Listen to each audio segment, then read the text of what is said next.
मनोज जरांगे पाटलांनी येत्या 29 तारखेला आंदोलनाचा इशारा दिल्यानंतर आता सरकारनं हालचाली सुरू केल्यात। मराठा आरक्षण उपसमितीची आज महत्त्वाची बैठक पार पडली।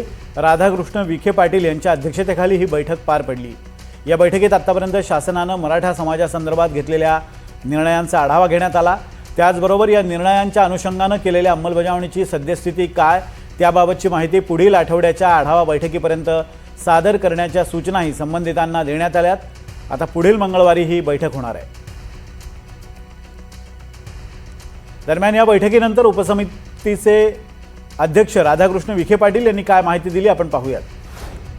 राज्याचे जलसंपदा मंत्री राधाकृष्ण विखे पाटील आपल्याबरोबर आहेत। पहिल्यांदा राज्यात पाण्याची स्थिती आणि या सगळ्या दृष्टीने पहिल्यांदा काही प्रश्न विचारून मग नंतर अर्थात जो काही सध्या चर्चेचा विषय आहे जरांगेंच्या संदर्भातला सध्या पाण्याचा प्रश्न आता जायकवाडी बऱ्यापैकी भरलेला आहे साहेब, पण इतर ठिकाणची परिस्थिती काय आहे आणि पुढेचे सर्वसाधारणपणे कॅबिनेटमध्ये काही चर्चा झाली नाही। आता बहुतांशी आता जी धरणं आहेत ती आता त्या समाधानकारक त्याच्यामध्ये पाणीसाठे आहेत जे प्रमुख जलाशय आपले आहेत आणि उजनी ताग 100% भरलेलं आहे। जायकवाडी आता बहुतेक 93% झालं आहे, पण आता पुढच्या काही वर्षासाठी आपल्याला 1-2 वर्षामध्ये काही पाण्याची अडचण भासणार नाही।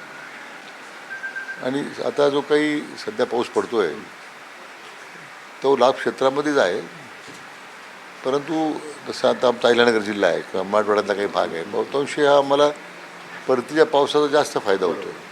तर मग आपण आता त्याचा कमी वाट पाहतो आहे, परतीचा पाऊस चांगला अशा अपेक्षा आहे। बरोबर सर, तुम्ही मंत्री उपसमिती मराठा मंत्री उपसमितीचे अध्यक्ष आहात, तुमच्याकडे जबाबदारी दिलेली आहे। जरांगेंचा सगळीकडे महाराष्ट्रात दौरा सुरू होतो आहे, ते उपोषण करायला सुरुवात केलेली आहे, तर तुम्ही कुठल्या सूचना वगैरे सध्या दिल्या आहेत का? मंत्री उपसमितीने काही निर्णय घेतलेले आहेत का? आढावा घेतला? बहुतांशी निर्णय आता मंत्री उपसमितीने घेतलेलेच आहे, त्याचा मी नियमित आढावा घेतोच आहे। आता पुढच्या आठवड्यामध्ये परत एक बैठक बोलावलेली आहे की त्याची अंमलबजावणीची सद्यस्थिती काय आहे। परंतु आता मला वाटतं जे काही मागण्या होत्या त्यामध्ये बऱ्यापैकी आता सरकारने निर्णय केलेले आहे। स्वतः माननीय मुख्यमंत्री त्याच्यावर लक्ष ठेवून आहेत आणि त्याच्यामध्ये शीघ्रगतीने कारवाई व्हावी हीच अपेक्षा आहे। दुसरं एक सर की पुढल्या काही दिवसांमध्ये जरांगेंचं आंदोलन होत आहे। लास्ट टाइम तुम्ही चर्चेला गेला होता, आत्तासुद्धा संवादाचा माध्यम इतर केला जातोय, परत ती चर्चा होणं आणि त्यामध्ये अंमलबजावणीची सद्यस्थिती एकदा पाहिल्यानंतर मग मला वाटतं त्याच्यावर भाष्य काही आपण करू।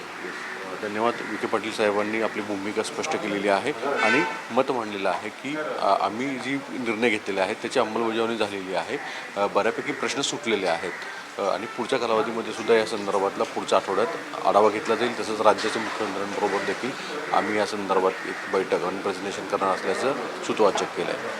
व्हिडिओ जर्नलिस्ट प्रतीक जाधवसह सागर कुलकर्णी, NDTV मराठी, मुंबई।